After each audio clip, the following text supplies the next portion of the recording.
саломи маро аз ҷумҳурии чех аз шаҳри Прага қабул кунед. бинандагони азиз, Шаҳлои Гулхоҷӣ ҳастам. дар оғози боз як рӯзи нав дар канори шумо, аниқтараш дар рӯбарӯи шумо бо хабарҳои тозаи Тоҷикистону ҷаҳон. имрӯз 17 январ аст ва рӯзи панҷшанбе. барои шумо оғози як рӯзи навро муборак мегӯем ва умедворем ки ин рӯз чун рӯзҳои қаблӣ барои шумо хуб бигзарад, бобарор бошад ва ташаккур мегӯем ки моро ҳар субҳ ҳамроҳӣ мекунед ва ҳамзамон фикру назарҳои худро ва ҳамин гуна саволҳои худро ба Радиои Озодӣ низ мефиристед.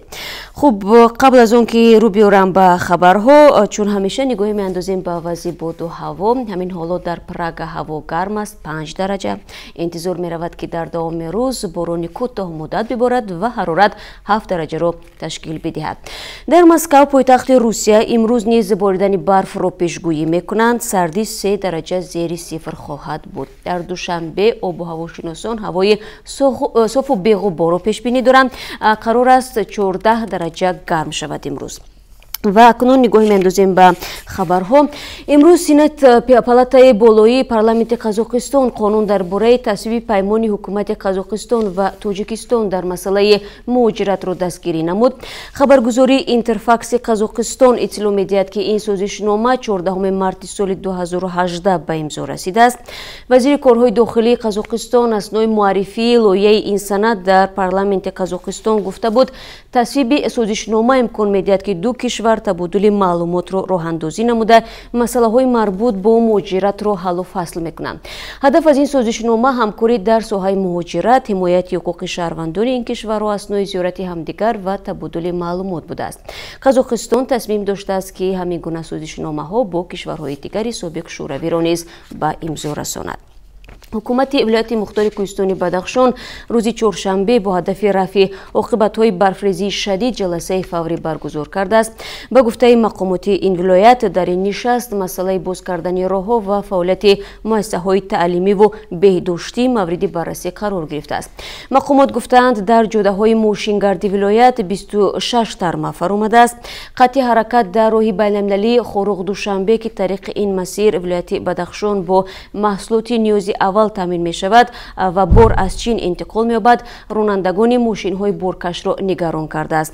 ноҳияи Мурғоби Бадахшони Тоҷикистонро тавассути ду гузаргоҳи дорои аҳамияти байналмилалӣ Қизил Ард Саритош ва Қолма Қаросу бо кишварҳои ҳамсояи Қирғизистон ва Чин мепайвандад.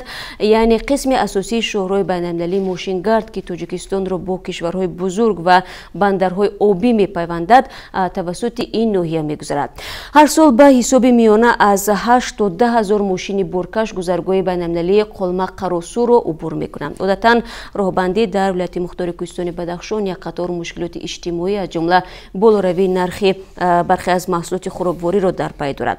ва ҳамзамон дирӯз бар асоси навор ки як корбари Радиои Озодӣ ба рақами тамоси мо фиристода буд, мо дар бораи зери тарма мондани як ҷавон дар Язғулом хабар дода будем.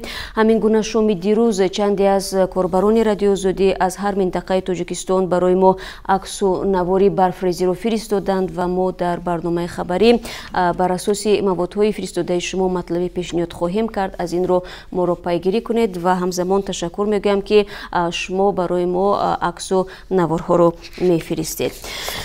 кумитаи андоз ва ширкатҳои мобилӣ як ҷаласае баргузор карданд ва ин кумита аз ширкатҳо хостааст ки ҳар дақиқаи гуфтугӯи корбарон тавассути Вайбер, WhatsApp, имо ва паёмрасонҳои дигарро ҳисоб карда аз рӯи он андоз супуранд. вале ширкатҳои мобилӣ ва хадамоти алоқаи Тоҷикистон гуфтанд ки имкони техникии ҳисоб кардани гуфтугӯи одамонро тавассути паёмрасонҳо надоранд. як ҳамсӯҳбати мо дар хадамоти алоқаи Тоҷикистон дирӯз гуфт, тасмими охири мақомоти андоз ин аст нархи трафики интернете ки ба хориҷа меравад, яъне трафики тавассути маркази ягонаи коммутатсионӣ мегузарад, боло бардошта шавад то аз ин ҳисоб андози бештар ситонанд. аммо ҳамсӯҳбати мо гуфт, чун трафики интернетро ҳам جدا کردن مشکل است. انتظار می رود نرخ اینترنت در مجموع در کشور از 10 تا 15% بالا برده شود. بر زمین این کمیته اندوزی تاجیکستان خواستار آن شده است که NGN دوباره به همه شرکت ها اجازه داده شود. به فرق از پیام های وایبر، واتساپ و ایمو، نظارت دقیقه های گفتگو توسط NGN امکان پذیر است. این در حالی است که سال قبل خدمات علاقه تاجیکستان مجوز علاقه NGN را از شرکت ها گرفته بود. پس از مدت تنها 4 شرکت موبیلی تسل، میگافون، بیلاین و بابیلون ضمیمه های ویژه خود را با نام های چیگاپ، میگافون لایف، سالون و موبیگاپ فعال کردند. اینک کمیته اندوز میخواهد اجازه علاقه NGN به همه شرکت ها داده شده نرخ گفتگو طریق آن بالا برده شود تا منبع اندوزستانی بیشتر گردد. یک مقام بلندپایه شرکت مخابراتی که نخست نامش برده شود در صحبت با رادیو آزادی گفت پس از اشتراک در مجلس ها با حضور نمایندگان کمیته اندوز در حالت شوک قرار دارند. نگرانی مقامات اندوز از آن است که تعدادی از ساکنان از گفتگوهای تلفنی دست کشیدن به پیام‌رسان‌های مانند وایبر، واتساپ و ایمو رو آوردند و این باعث آن شده است که درآمدهای بودجت از حساب این گفتگوها کم شده است و اکنون آنها می‌خواهند که بالا برند نرخ اینترنت رو و از این حساب انداز رو بیشتر ستونند. خوب رو میرم به خبرهای دیگر. سازمان ملل متحد از آن اظهار تأسف کرده است که تاجیکستان قبول برنامه مخصوص برای بهبود بخشیدن به وضع حقوقی و اجتماعی جوگی و یا لولیون را ضرور نمی‌شمارد و از حکومت خواسته است که این موقعش را بازنگری کند. مقامات تاجیکستان 2 سال پیشتر ضمن گزارش به کمیته محو تبعیض شکنجه سازمان ملل گفتند از بس که در کشور حقوق جوگی ها زیر پا نمی شود و آنها مثل دیگر قشرهای جامعه حق و حقوق برابر دارند، برای همین قبول برنامه خاصی برای آنها را ضرور نمیدونند. رئیس کمیته در این نامه از روز 14 دکمبر سال 2018 از حکومت تاجیکستان خواسته است شرایط فراهم آورد تا که دختران جوگی به تحصیل مناسب دسترسی داشته باشند از مکتب بیرون نمانند. گذشته از این امکان فراهم آورد که آنها در آموزشگاه و دانشگاه‌های عالی تحصیل کنند. نسخه این نامه روز 16 ژانویه به دست رادیو آزادی هم رسید. در این نامه آمده است کمیته محو تبعیض نژادی سازمان ملل می‌خواهد حکومت شرایطی را فراهم آورد که مردم جوگی مثل دیگر گروه‌های جامعه حق و حقوق برابری دسترسی به خانه، خدمات طبی و اجتماعی داشته باشند. رئیس این کمیته حامی حقوق سازمان ملل همچنین از دولت تاجیکستان خواسته است که ممنوعیت‌ها در راه گرفتن سندهای هویت برای جوگی‌ها را از بین بردارد. لولیون در تاجیکستان که اکثرا با طلبندگی و گدایی روز میگذرانند از نقض حقوق خود و بخصوص تحقیر از طرف ساکنان بومی شکایت میکنند. فرزندان آنها که در مکاتب عمومی تحصیل میکنند میگویند بچه‌های دیگر به حالشان میخندند و آنها را به مسخره میکشند. در بعضی از نشریه‌های کشور حتی مقاله‌های را میتوان دید که در آنها آشکارا جوگیان را قومی نامیدند که با گدایی و طلبندگی خود مردم را به داد آوردند. بنا به امور رسمی در تاجیکستان 13000 نفر از اقلیت‌های جوگی زندگی می‌کنند. بسیاری از آنها در ناحیه‌های پنجکند، حصار، وحدت، وسع و جلال‌الدین بلخی در روستاهای علایده زندگی مقیمی را پیشه کردند.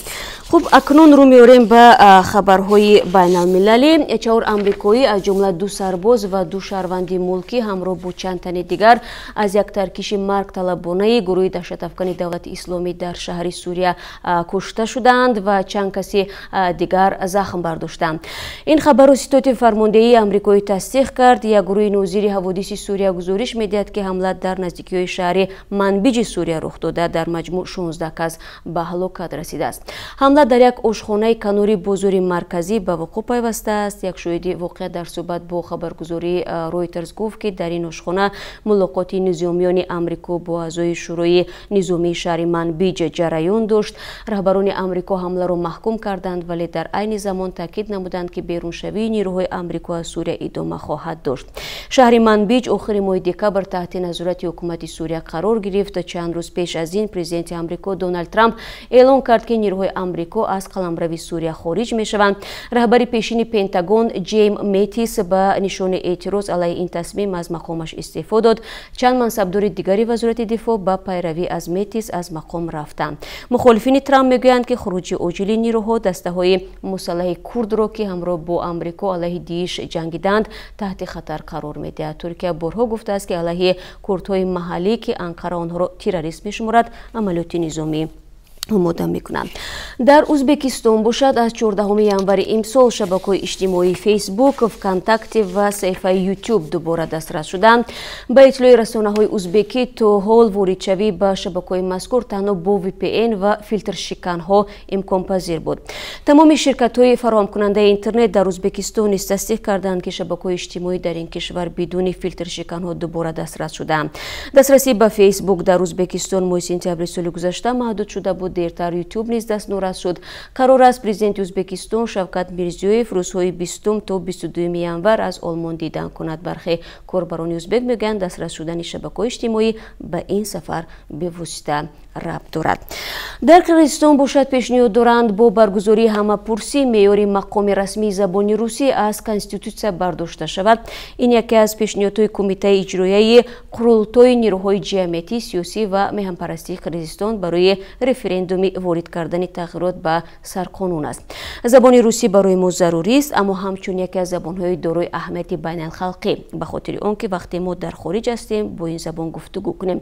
این زبان باید از باغچه سرکرده همچون زبان خارجی آموزانیده شود، ولی مقامش باید مثل زبان‌های سازمان ملل متحد بین‌الخلقی باشد، در یک ردیف با زبان انگلیسی و همه حجت‌ها باید با زبان قرقیزی صورت بگیرند و منصبداران هم باید با زبان قرقیزی سخنرانی کنند، گفت عظیمبک بکنظرف، نماینده قرولتای. در قرقیزستان زبان روسی مقام رسمی دارد. کارگزاری و خدمترسانی در شهرها با زبان روسی ناراضی قسمی از جامعه را به بار آورده است. سیاکی کارمندان سازمان ملل متحد در 2 سال اخیر دست کم یک دفعه مورد یگان نوع آزار جنسی قرار گرفتند. در این باره پژوهش میگوید که شرکت دلوت با درخواست سازمان ملل انجام داده است و کارمند پرسیده شده از جمله از شوخی‌های تحقیرآمیز، اشاره‌های شهوت‌آمیز و دسترسانی شکایت کردند. به گفته این پژوهش از 2 حصه آنهایی که در آزار جنسی دست دارند مردها بودند. 25% آنها را رهبران سطحی عالی و میانه تشکیل می‌کردند. دبیر کلی سازمان ملل متحد آنتونیو گوترش در نامه به کارمندانش نتیجه پژوهش را هوشیار کننده نامید. به گفته او امور آزار جنسی در سازمان ملل متحد از امور در اداره‌های دیگر فرق نمی‌کند، اما گفته از دبیر کلی سازمان ملل متحد باید با معیارهای بلند مناسب باشد. خوب، به همه اونایی که همین لحظه ها با ما پیوستند باری دیگر درود میفرستم و تشکر میگویم که ما رو در این صبح بر وقت تماشا دارید و چند دقیقه دیگرتون رو بازم برای شنیدن خبرها از تاجیکستان و جهان میبخشید. و در آخر صحبت من چون همیشه به قرب اسرار خارجی در تاجیکستان توجه خواهم کرد. خبرگزاری سپوتنیک از قول وزارت امور داخلی درباره بازداشت نفر خبر می‌دهد که در قتل داماد شونده 19 ساله خانواده‌اش متهم می‌شود. با نوشته خبرگزاری جنایت 30 دکبر در ناحیه نوسری خسرو رخ داده. جسد ولی جان عارف‌زاده 19 ساله از جویبار خواجگی دهقانی شیرخان جماعتی نوروز ناحیه نوسری خسرو پیدا کرده شده است. تفتیشات معین نموده است که او با راه بوغی کشته شده است. در پی کارهای جستجویی الیور توختایف خسروبچه آینده جوانی مرحوم بازداشت کرده است. متهم در شرحی دست زدن به جنایت گفته است که عارف زاده هنوز خواهرش را به زنی نگرفته، او را خسروبچه خطاب میکرده است و با خواهرش زود وام میخورده است. او افزود که برای ترساندن داماد شونده با خود رومال گرفته است و آن شب وقتی دید عارف زاده از توی بیرون شده است از عقبش رفته او را بوغی میکند. وزارت امور داخلی نسبت بازداشت شده پرونده جنایتی آغاز نموده. تفتیشات در این زمینه ادامه دارد. و شورای علما یگانه نهادی صادرکننده فتوا در تاجیکستان به استفاده حب یا داروهای شهوت برانگیز اجازه داد. در جامعه تاجیکستان صحبت از مشکل جنسی یک نوع تابو دانسته می شود و مردان تاجیک از گفتگو در موضوع ضعف کمر و یا خود ایمپاتنس شرم می کنند. اما عبدالواحد حمیدوف متخصص ریاست فتوای شورای علما روز 15 ینور در صحبت با رادیو آزادی گفت تا کنون مردان و جوانان زیادی درباره از نگاه شرعی درست یا نادرست بودن استفاده حب‌های شهوت برانگیز یا تقویت دهنده نیروی مردی به آنها مراجعت کردند. حمیدوف گفت مرکز با تحلیل موضوع و بررسی همه ادبیات دینی و مذهبی به خلاصه رسید که استفاده این گونه داروها از نظر شریعت در صورت پیش آمدن ضرورت جایز است. او میگوید وقتی مرد خواسته های شهوانی زن را قانع کرده نمیتواند استفاده چنین داروها برای مرد جایز است، یعنی اجازه تنها برای ضرورت است نه برای هوا و هوس. این مسئول اداره فتوا گفت دانشمندان بر اساس یک قاعده معمول در شریعت استفاده داروهای شهوت برانگیز را اجازه دادند. مسئله ضعف کمر مردان و استفاده از داروهای شهوت برانگیز چند سال باز در جامعه تاجیکستان بحث می شود. طیبان میگویند بعضی جوانمردان تاجیک در مهاجرت در شرایط ناگوار از جمله سردی و نمی زیاد به سر میبرند و در نتیجه گرفتاری التهاب جنسی می شوند که آن تدریجاً به ضعف کمر میپیچد. اعتراف آشکارای ضعف کمر و یا سستی نیروی مردی به اندیشه بسیاری از مردان به اعتبار انسانی و مردی آنها ضربه میزند. از این رو اکثریت از افشای مشکل محرمانه خود خجالت میکشند، ولی محض همین حالت به قول طبیبان مشکل آنها را دوچند میکند. بختیار بیانوف پزشک تاجیک میگوید بسیاری از مردان در تاجیکستان بنابر عرف و عادتها و منتالیته با پیدا شدن مشکلی جنسی به دکتر مراجعت نمیکنند یا زمانی به نزد آنها میآیند که بیماریشان کهنه شده است. بیانوف میگوید این است که اکثریت با احساس ضعف کمر راه حل زود و آسانی را جسته و از داروخانه مواد تقویت دهنده نیروی مردی را خریداری میکنند. در داروخانه های تاجیکستان دهان نوع چنین داروهایی به مثل تنگا، تیتانگل، لاشادینایسیل و ویاگرا فروخته میشوند که اکثریت استحصال هندوستان و یا روسیه هستند. اما این دکتر تاجیک میگوید استفاده بی برکش چنین داروها بدون توصیه پزشک برای سلامتی مرد زیان دارد، چون که استفاده از میار زیاد این داروها فشار خون را میتواند از حد بلند کند. خوب و بینندگان عزیز، در پایان صحبت من طوری گفتم نگاهی میاندازم به قرب اسعار خارجی که امروز در بانک‌های تاجیکستان است. $1 بر عوض 9 سومانی و 43 درم، 1 یورو بر عوض 10 سومانی و 74 درم و 1000 روبل روسی بر عوض 141 سومانی و 10 درم خرید و فروش می شود. یعنی طوری شما دیدید نظر به روز گذشته قرب روبل روسی در بانک‌های تجارتی کشور امروز یک زینه بالاتر رفته است، یعنی 1 سومانی بلند شده است. خوب و آنهایی که این لحظه ها ما رو تماشا دارند با سپاس به یکایک شما و بازم به شما مراجعت میکنم و میگم اگر هر نوار و عکس که دارید و میخواهید این نوار و عکسای خود را با رادیو آزادی در میان بگذارید تا اینکه دیگرها ببینند، لطفاً به رقم ما در ایمو، وایبر و واتساپ بفرستید. رقم ما چنین است: +420 724 056 681.